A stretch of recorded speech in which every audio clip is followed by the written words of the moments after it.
Atos capítulo 16, versículo 25 apenas.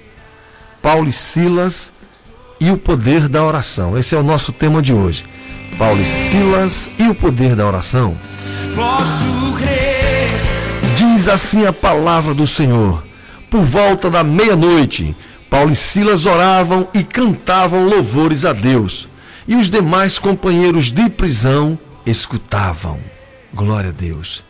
Amados, o contexto desse texto está na visão que Paulo teve quando tentava ir para Bitínia. O Espírito Santo não permitiu. Quando eles desceram a Troade, Paulo teve uma visão de um varão macedônio, ou seja, um cidadão europeu. Este cidadão pedia para Paulo que ele passasse, ou seja, que ele saísse da Ásia, entrasse na Europa e o ajudasse. O Espírito Santo não permitiu que Paulo fosse a Bitínia, porque tinha uma grande obra a ser feita na Macedônia. Vê o capítulo 16, versículos do 6 ao 10. Queridos, Paulo estava em companhia do seu amado e fiel escudeiro Silas, e chegaram na Europa, na cidade de Filipos.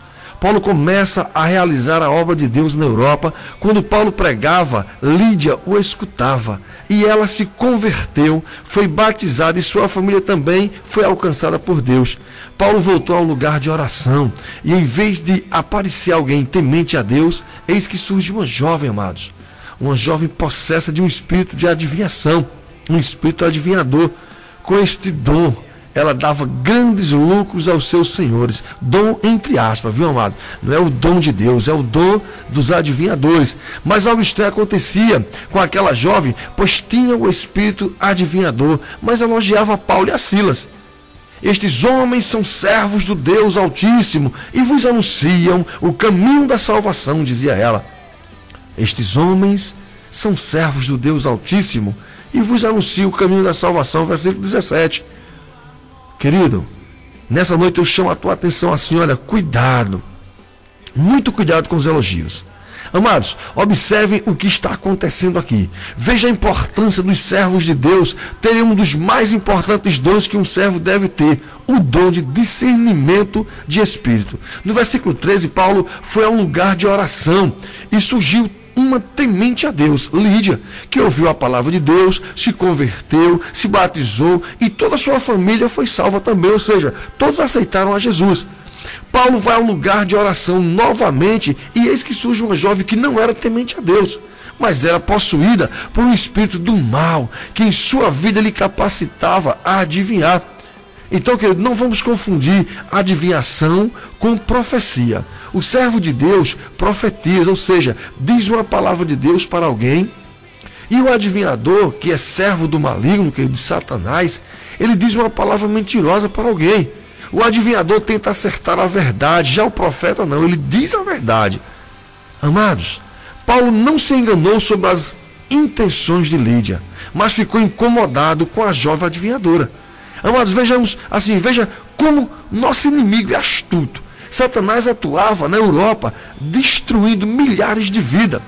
Ele viu o que Deus fez através de Paulo e Silas na vida de Lídia e deve ter ficado furioso, mas ele usa uma tática com relação à jovem adivinhadora. Em vez de confrontar os servos de Deus, chamando-os de mentirosos, eles induzem as pessoas a seguirem a Paulo e a Silas e ouvir o que eles diziam. Mas por que Satanás agiu desta maneira? Porque ele queria que Paulo deixasse a jovem em paz. Desta forma, querido, Satanás continuaria escravizando a jovem. Pode ter certeza. Ele não iria elogiar os homens de Deus à toa, não. Eles estavam fazendo isso para que eles continuassem ali pregando e aquela moça possuída pelo diabo. Mas Paulo estava ali com Silas para libertar a todos. A jovem adivinhadora também tinha direito à salvação e libertação.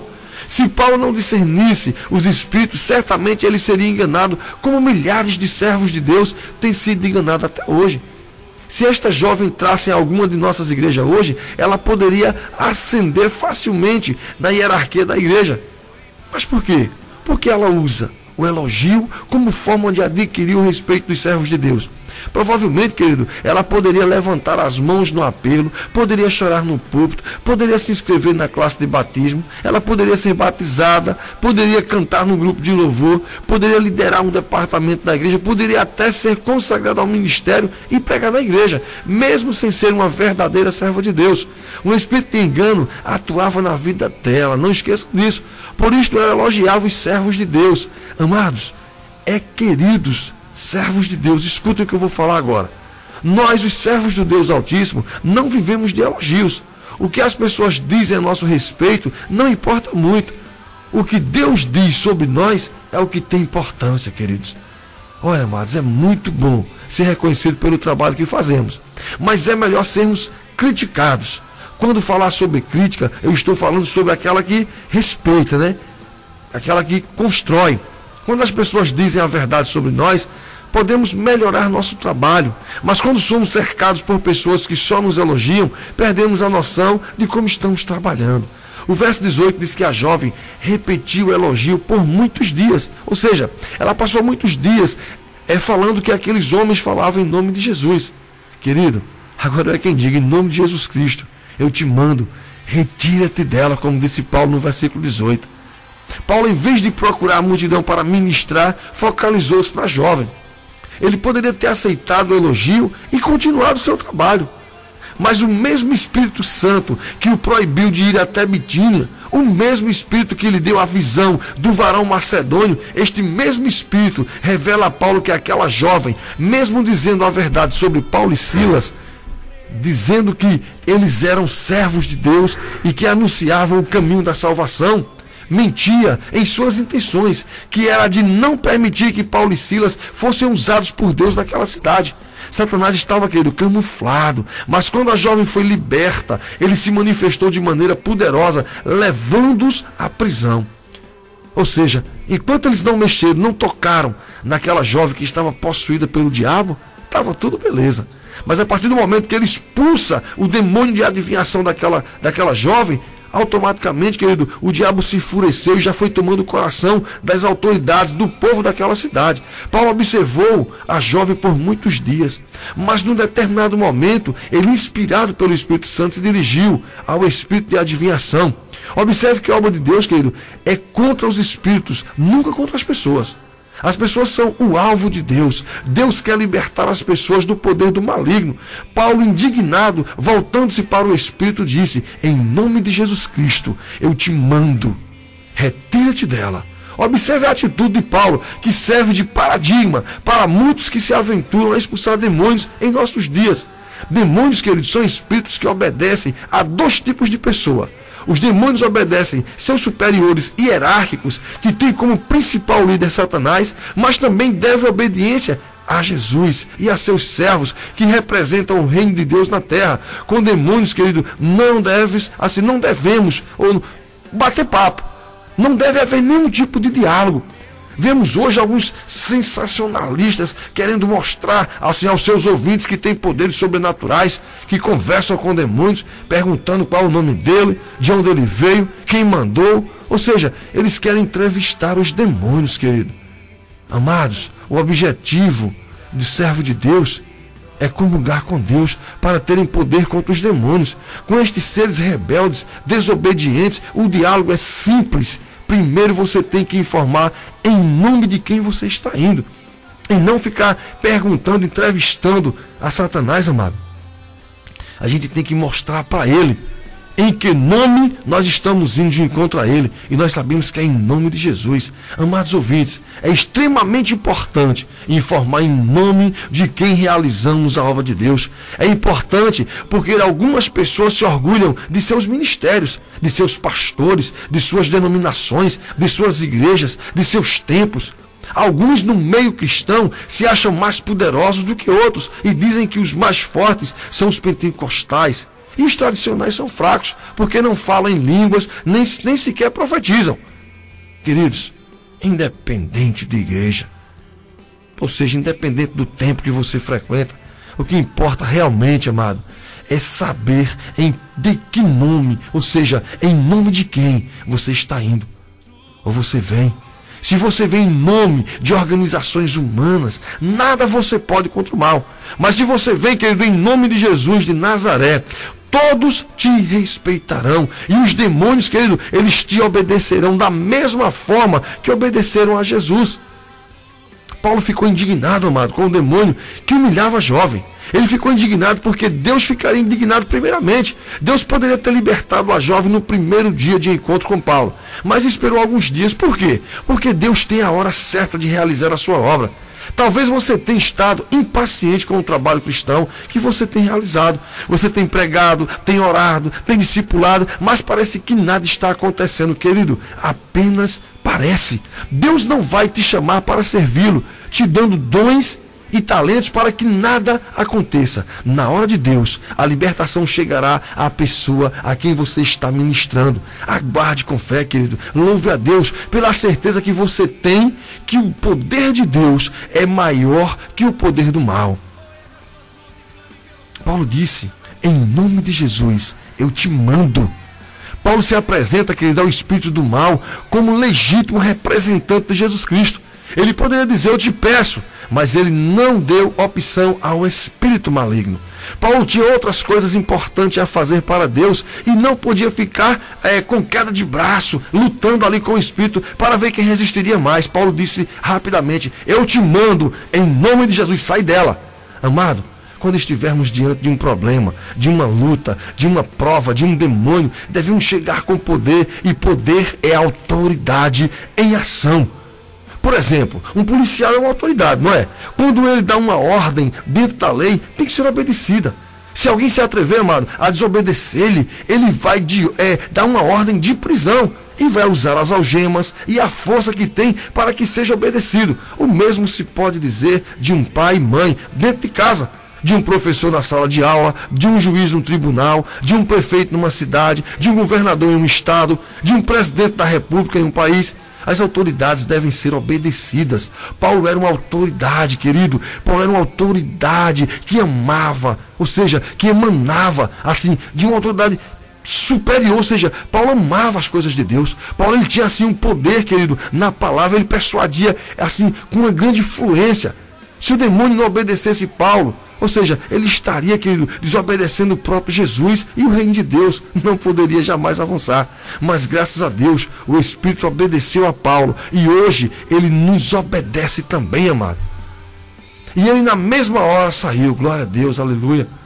Amados ouvintes, o poder que emanou da autoridade de Paulo naquele dia surtiu efeito imediato. Deus e Paulo esperaram alguns dias para atuar, mas quando decidiu agir, Deus foi 100% eficaz. Na mesma hora saiu, ou seja, no mesmo momento em que a ordem foi dada. Glória a Deus, aleluia, louvado, querido, seja o nome do Senhor. Todos nós poderemos dizer, depois de ouvir sobre esta libertação divina, mas nem tudo são flores, não. Libertação de vidas, querido, são resultados do trabalho de Jesus na cruz. Mas enquanto os servos de Deus têm como missão salvar as vidas, os demônios têm como missão destruir essas mesmas vidas. E levando-os, querido, aos pretores, disseram: estes homens, sendo judeus, perturbam a nossa cidade. Está no versículo 20. Se você olhar ali, o povo juntou contra Paulo e Silas e os levaram, querido, até os pretores para os condenar. Ou seja, lembrando, assim, vamos lembrar dos elogios da jovem agora. Lembram dos elogios dela, da adivinhadora? Que dizia que Paulo e Silas eram servos do Deus Altíssimo e que ensinavam o caminho da salvação. Satanás tentou enganar Paulo, elogiando para que eles deixassem a jovem em paz. Mas Paulo, em nome de Jesus, libertou. Agora, querido, Satanás diz que eles perturbam a cidade. Vê, Satanás é mentiroso. Nesse instante estava dizendo que eles eram, assim, servos do Deus Altíssimo e pregavam e ensinavam o caminho da salvação.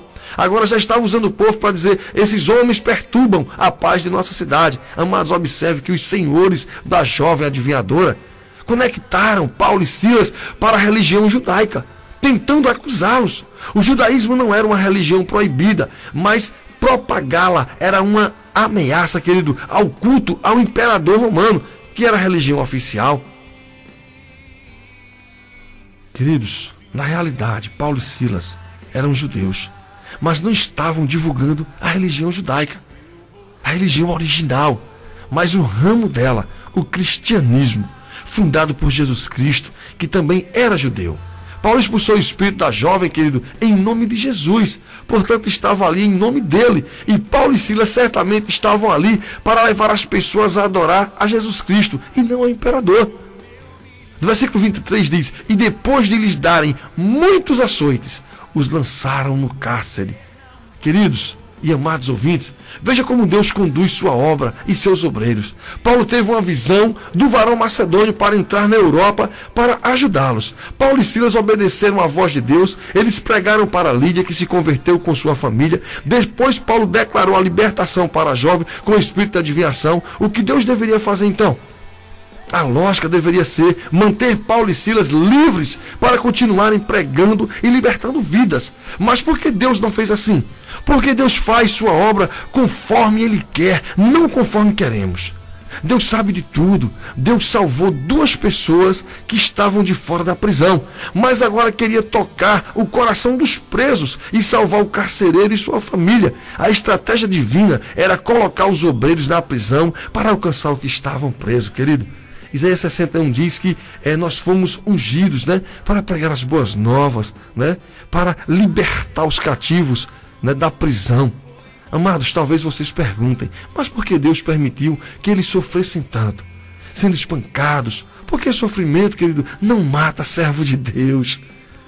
Espancamento, querido, não mata servo de Deus. Alguma dor pode ser sentida sim, lágrimas podem ser derramadas, mas Deus recompensará seus servos com a alegria de sua presença e a alegria de ver pessoas aprisionadas, libertas pelo poder de Deus. Queridos, servo e serva de Deus, talvez no momento em que você lê este artigo, ou seja, que você estiver lendo Atos, o livro de Atos 16, você estará passando assim por grande luta, por grande sofrimento. Você tem chorado, você assim se sente fraco, desanimado, abatido. Querido, nós, os servos de Deus, não baseamos nossas vidas em sentimentos, mas na fé em Deus. Nesta vida sentimos alegrias, tristezas, às vezes nos sentimos fortes, às vezes fracos, às vezes rimos, outras vezes choramos. Estes sentimentos fazem parte, amado, da vida do ser humano. Mas, amados servos de Deus, quero que você agora, nesse momento agora, você possa dizer assim, que a sua fé vem de Deus. A sua fé transformará tudo o que diz respeito a você. Em algum momento você vai sorrir de tanta alegria. Você verá, querido, o que Deus é capaz de fazer por você. A tristeza, vai bater em retirada em nome de Jesus. O texto diz que Paulo e Silas apanharam, mas não apanharam pouco não. O verso é bem claro quando diz, muitos açoites. Depois de serem muitos espancados, eles foram lançados no cárcere. Observe que eles não foram colocados com carinho na cela não, mas jogados, querido, lançados como lixo num cárcere romano. Que, como sabemos, querido, era escuro, cheio de inseto, úmido. Não estamos falando aqui, querido, daquelas celas que tem lá nos Estados Unidos, lá no norte americano, não, amado. Ou seja, as cadeias dos Estados Unidos, elas têm tanto conforto que parece até um apartamento. Estamos falando de um lugar que os romanos colocavam as pessoas que ameaçavam o imperador. Portanto, o objetivo era humilhar os rebeldes, para que não repetissem sua conduta. Os pés de Paulo e Silas foram amarrados no tronco. Que humilhação sofreram os fiéis servos de Deus. Amado, que reação você teria se passasse pela mesma prova? Reclamaria de Deus, abandonaria a sua igreja, por acaso? Deixaria o seu ministério? Deixaria de ser dizimista ou ofertar na igreja? Paulo e Silas sabiam que a vida cristã não é fácil, mas é a melhor vida a ser vivida. Vale a pena, amado, sofrer em nome de Jesus, porque este sofrimento trará grandes alegrias e vitórias em nossa vida. Ordenança ao carcereiro, os guardas com toda a segurança. Ou seja, no versículo 23, foi dada uma ordem para que os carcereiros guardassem eles com toda a segurança e rigor, contrário à forma como o Império Romano costuma atuar. Paulo e Silas não tiveram a oportunidade de se defender, alguém os acusou e as autoridades aceitaram a acusação e os condenaram. Foi o diabo. Paulo, além de judeu, também era cidadão romano, portanto deveria ser tratado com respeito. Os romanos consideram Paulo e Silas como prisioneiros da mais alta periculosidade. Hoje é como se tivessem prendido Fernandinho Beiramar do Rio de Janeiro. Por sua periculosidade, este narcotraficante, querido, deve ser preso em uma prisão de segurança máxima. Os romanos pensavam que poderiam colocar os servos de Deus açoitando e prendendo. Mas o que eles não sabiam era que os servos de Deus estavam na Europa a serviço do Rei dos Reis e Senhor dos Senhores. Os romanos, amados, também não sabiam que os servos de Deus, quanto mais sofriam, mais fortes ficavam, mais animados a servir a Deus ficavam. Amados, a coisa mais difícil é você fazer um servo de Deus calar. A palavra de Deus diz no versículo 25 que por volta da meia-noite Paulo e Silas oravam e cantavam louvores a Deus e os demais companheiros da prisão escutavam. Amados, aqui está a razão pela qual Deus permitiu que Paulo e Silas fossem presos. Deus queria fazer um culto poderoso dentro de uma prisão, para que os presos pudessem participar. Um culto completo, com oração, louvores, pregação, apelo, conversão e batismo. Um inesquecível poderoso culto. Amado ouvinte da palavra de Deus, gostaria de fazer uma reflexão com você aqui agora. Deus realizou um culto poderosíssimo, com apenas 2 obreiros. A igreja, que era a prisão, não estava cheia de pessoas, não tinha evangelista famoso, não tinha cantor famoso, não tinha grupo de jovem, mas Deus estava lá na prisão com Paulo e Silas. Algumas pessoas hoje, querido, reclamam de algumas igrejas porque não tem jovens, porque não aparecem nos cultos cantores nem pregadores famosos, porque a igreja é pequena. Amado, veja como a Bíblia Sagrada nos ensina tudo o que precisamos saber. Queridos, a igreja de crentes não precisa de templos suntuosos, também não precisa de conta bancária gorda. O altar também não precisa estar cheio de obreiros. O grupo de louvor não precisa ser somente de levitas profissionais e afinadíssimos. O grupo de oração, amado, não precisa ser formado apenas pelas senhoras da igreja. O local de culto não precisa ser um templo convencional com altar e cadeiras para a audiência sentar. Ou seja, não, querido, Deus pode realizar poderosos cultos com poucas pessoas em lugares completamente inusitados. O que Deus quer é salvar vidas, libertar pessoas do poder do mal. O resto é exatamente isto, é resto. Alguns ministérios perdem o foco, querido, do verdadeiro objetivo da igreja na terra. Somos salvos por Deus para buscar a salvação de demais pessoas. Podemos encontrar estas pessoas no templo, na rua, nos hospitais, em presídios, ou seja, nas casas, em qualquer lugar. Amado, como discípulo de Jesus, você tem se preocupado em salvar vidas? Deus hoje tem a mesma urgência que tinha no passado. O tempo é curto, o inimigo está aí levando jovens às drogas, à prostituição, tem atuado nas famílias, espalhando dentro da casa das pessoas o homossexualismo, o divórcio. Muitas vezes se perde tempo organizando eventos para entreter os próprios crentes, querido. São pastores apacentando-se a si mesmo. Os crentes, querido, já estão salvos e precisam crescer na fé. Mas a prioridade são aqueles que estão sendo escravizados pelo inimigo lá fora. Com apenas 2 obreiros, Deus humilhou Satanás e os romanos. Os romanos mandou guardar, mandou trancafiar, mandou aprisionar eles com segurança máxima. Mas não sabia que os anjos de Deus são mais poderosos do que todas as legiões romanas juntas. Eles não sabiam que servos de Deus nunca andam sozinhos. Os anjos de Deus estão sempre ao seu lado e Deus está sempre dentro de seus corações. Amados, não estamos dizendo que a igreja pequena é melhor do que a igreja grande, não. Nem que nos louvores devemos colocar pessoas desafinadíssimas, não. O que estamos dizendo é que não podemos perder a essência dos cultos e que a adoração a Deus e a libertação das pessoas é o mais importante. Se nós observarmos, quando nós pregamos sobre Paulo e Silas, nós falamos de Paulo e a importância de Silas. Queridos, quero avaliar aqui agora para vocês, assim, para que nós venhamos entender um pouco dessa palavra, a importância de Silas na obra de Deus e lá na prisão. Parece que ele nada fez e que nenhuma importância tem para a obra de Deus aqui. Mas é um engano. Na obra de Deus, todos os servos são importantes. Paulo é o líder, mas Silas é o obreiro que estava ao lado do líder para ajudá-lo.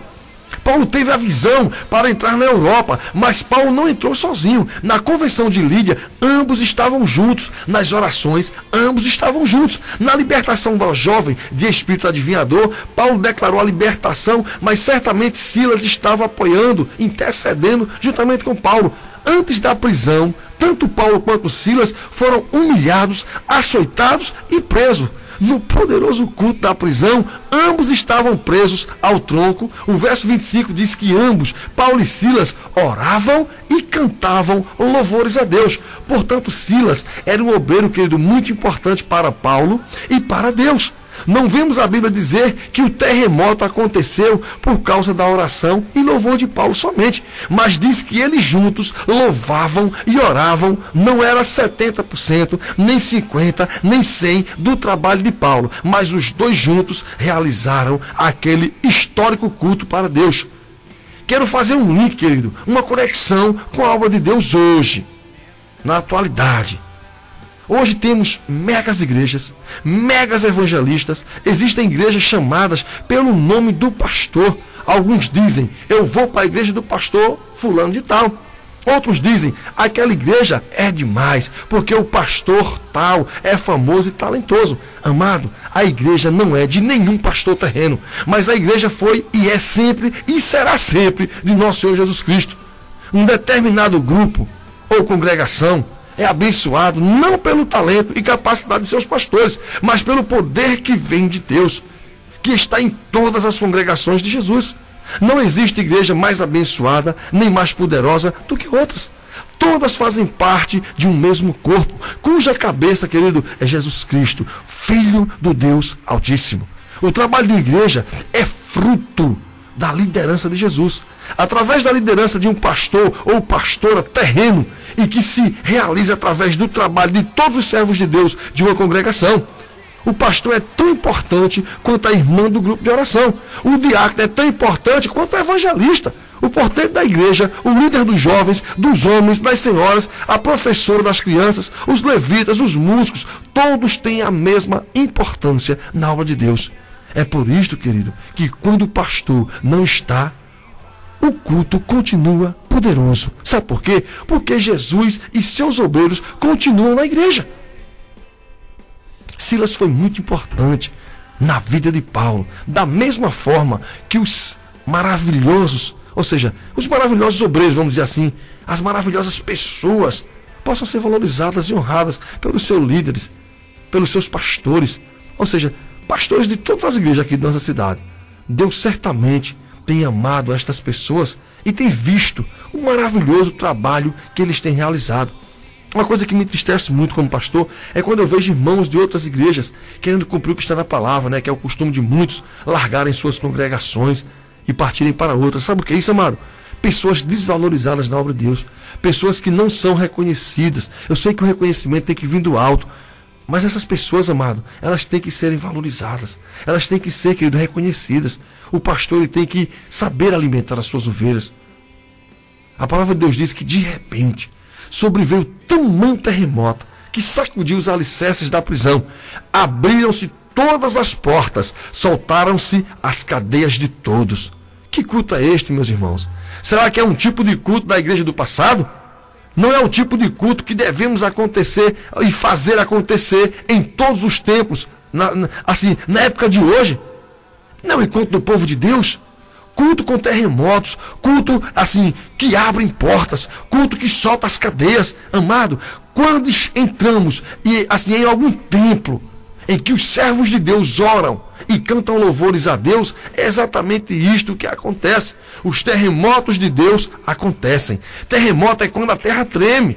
Deus pode fazer pessoas tremerem diante de sua presença e saírem do culto diante da presença de Deus.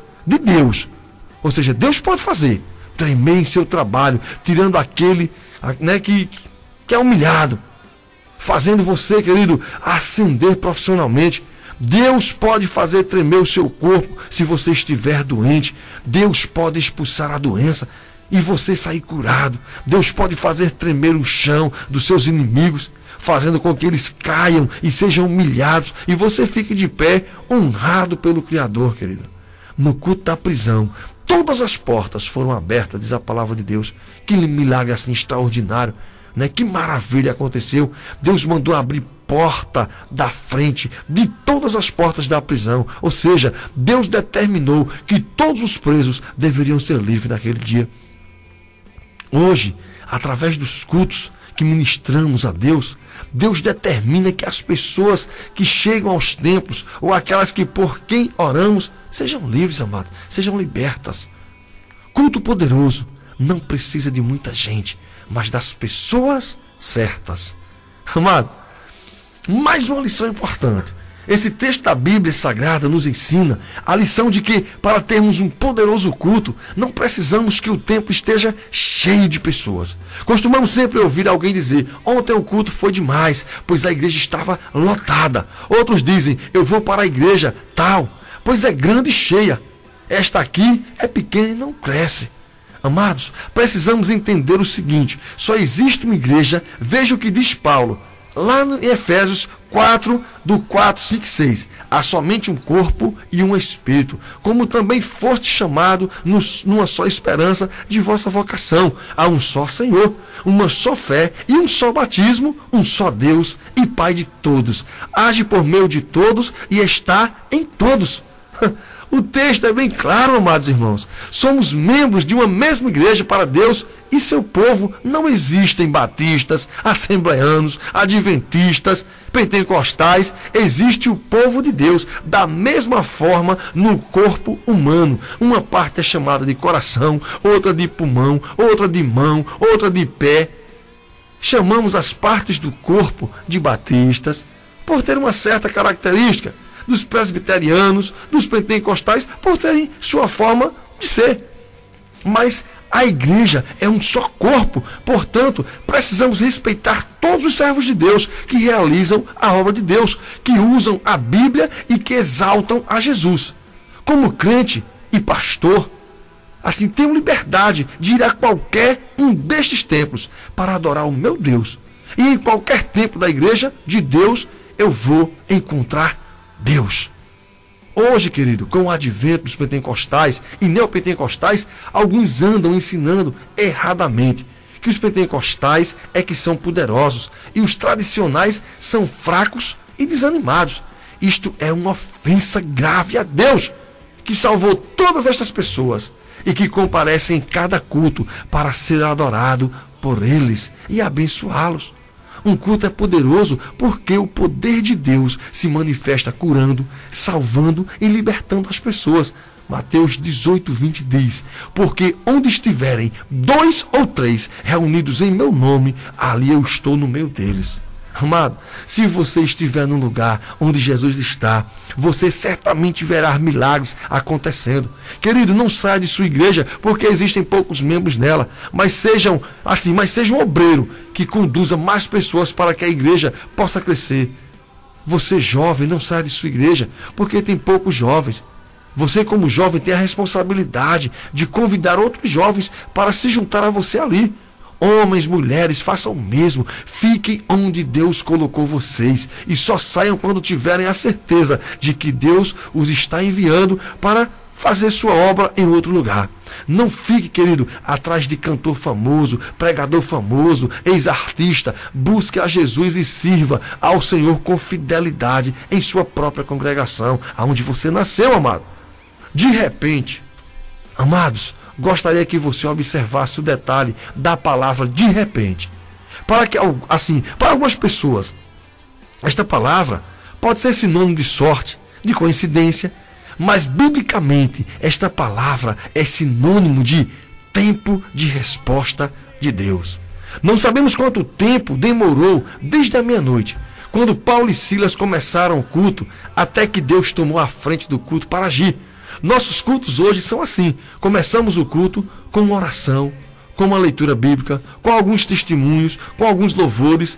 esta é a nossa parte. Quando fazemos a nossa parte com fé, com reverência, com respeito a Deus e sua casa, Deus é atraído a este culto e começa a fazer a parte dele, amado.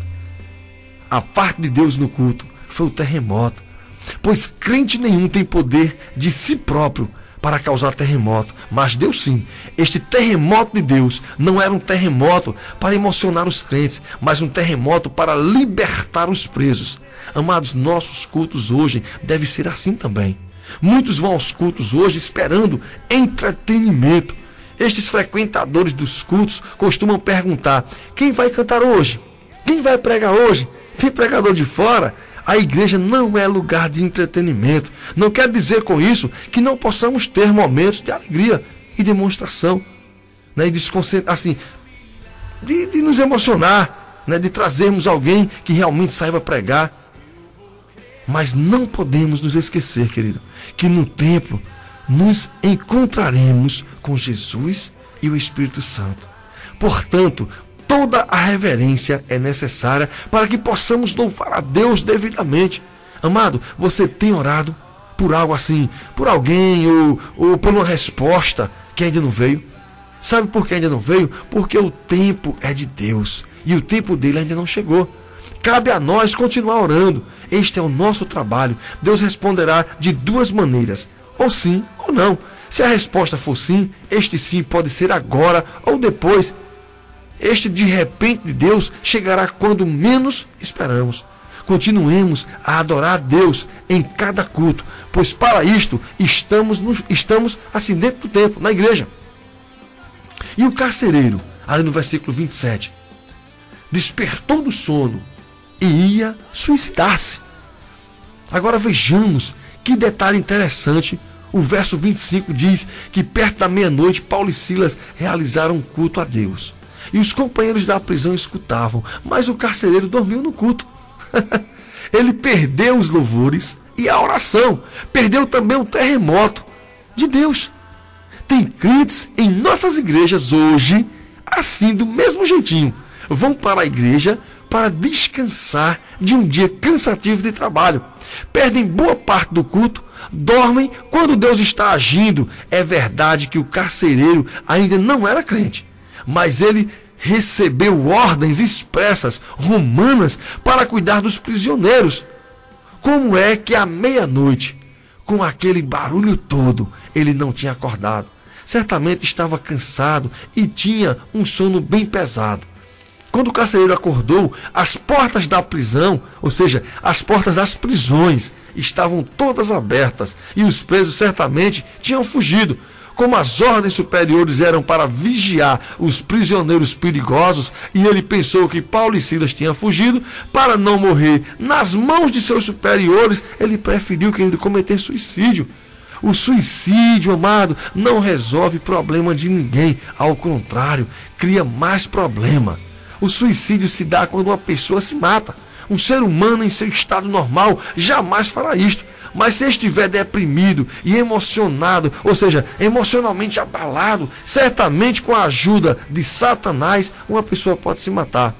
Praticamente todos os dias vemos, né? Nos noticiários, nos jornais, de pessoas que se matam, principalmente no Japão. No Japão, milhares de japoneses se matam. Em outros países, as pessoas se matam por motivos passionais, por perda do amor de suas vidas, por perda de emprego, por aí vai. Mas o suicídio não deve nunca ser praticado, pois quem se mata está antecipando sua morte. Somente Deus pode dar a vida e tirá-la. O suicida demonstra egoísmo, pois seus familiares e amigos sofrerão com a sua morte, ou seja, com a sua morte antecipada. O suicida erra ao pensar que pode descansar com a morte, pois somos corpo, alma e espírito, somos tricótomo. Com a morte, querido, o corpo vai para a terra, mas a alma e o espírito irão para algum lugar, ou Hades ou paraíso, aguardar o juízo final. O carcereiro dormiu demais. Quando acordou, já queria morrer, mas algo maravilhoso aconteceu perto do carcereiro. Estava um servo do Senhor da vida. Queridos irmãos, como servos de Deus, estamos perto dos desesperados, dos desanimados, dos angustiados. quando estas pessoas precisam de uma palavra de vida, podemos oferecer a elas esta mesma palavra que Paulo e Silas ofereceram para o carcereiro. Amados servos de Deus, nós, assim, nos salvos para que possamos ajudar outras pessoas. Nós somos salvos por Deus para isso. Paulo e Silas são exemplo de pessoas que se entregaram de corpo e alma para a obra de Deus. Eles são inspirados para nós nos tempos de hoje. Queridos servos de Deus, se percebermos que nossos vizinhos, nossos colegas de trabalho ou qualquer pessoa que encontremos, sei lá, no ônibus, no trajeto do trabalho para casa, pessoas que moram fora daqui da cidade, sempre encontraremos alguém desiludido com a vida, querendo até mesmo suicidar. É nossa obrigação como ser humano e como representante de Deus na terra, levar essa esperança, a esperança da salvação aos abatidos. Paulo bradou em alta voz: não te faças nenhum mal. Versículo 28. Há tempo para usar a nossa voz em várias ocasiões. Quando Paulo estava preso no tronco, ele usou a voz para louvar a Deus e orar a Deus. Então, querido, sua voz bem alta vai impedir muitas tragédias.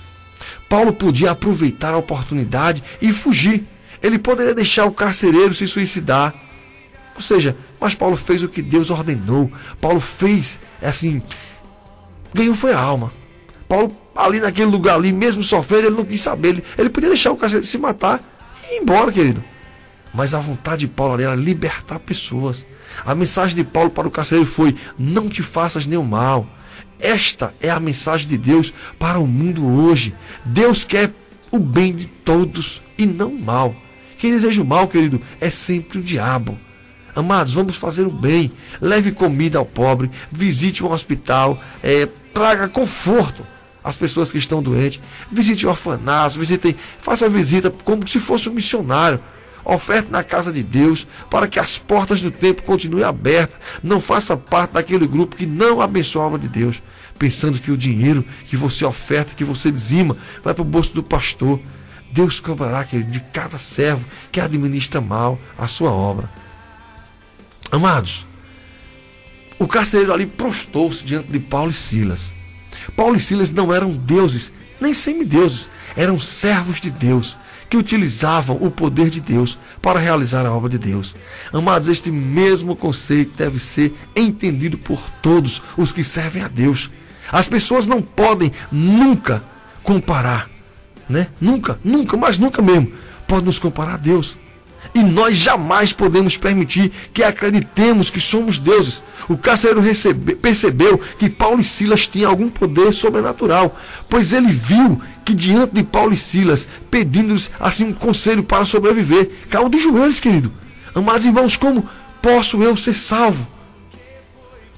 Em Apocalipse 19:10, João é um maravilhoso e poderoso servo de Deus. Nesse contexto, o último apóstolo vivo, após testemunhar um evento celestial maravilhoso, com grande multidão louvando a Deus e ouvindo uma poderosa voz que saía do trono, no capítulo 19, João ouviu um anjo pedindo para que ele escrevesse: bem-aventurados aqueles que são chamados à ceia das bodas do Cordeiro.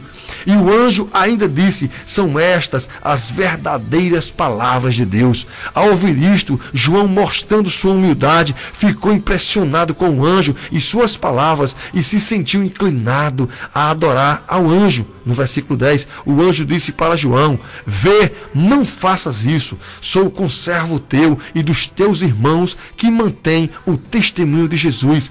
Adora a Deus, pois o testemunho de Jesus é o espírito da profecia. O anjo de Deus, que vive perto de Deus, disse a João que ele fazia parte de um grupo de pessoas chamadas servos de Deus. E servos de Deus nunca podem ser adorados, somente Deus pode ser adorado. Amado, em nossas igrejas sempre encontraremos pessoas talentosas e capacitadas. Ao ouvir estas pessoas, podemos ser tentados a achar que estas pessoas são como Deus, mas não são. São seres criados por Deus.